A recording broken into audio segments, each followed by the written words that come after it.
Assalamualaikum, cucunda tersayang semua. Ni Neda nak bagi petua untuk menghilangkan batuk yang berpanjangan. Ya, orang kata batuk 3 bulan tu kan.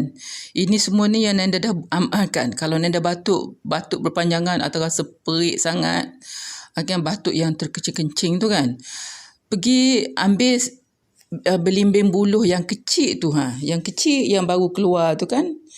Dan ambil dalam 7 biji atau tak ada 7 biji, 5 biji pun jadilah, 3 biji pun boleh. Tapi biar ganjil lah eloknya. Ambil ni, lepas tu ini sedikit garam, kita cicah garam. Cicah garam sikit, lepas tu kita makan terus. Anda makan ni sedap ni sebenarnya. Sebab dia tidak rasa masam. And then dia rasa kelak-kelak sikit, rasa lemak manis. Memang dia mujarab sangatlah dengan anda. Bila batuk tu yang perik sangat tu, Nenda cuba amalkan yang ni, makan yang ni dalam sehari buat 3 kali, pagi, tengah hari, malam. Kalau dalam masa 1 hari tu tak baik, cuba dalam 3 hari. InsyaAllah batuk kita tu akan hilang. And then kita rasa lega. Pernafasan kita pun lega. Okey?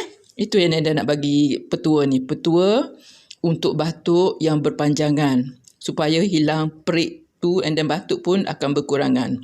Tapi sebelum tu kita dah kena pergi jumpa doktor dulu.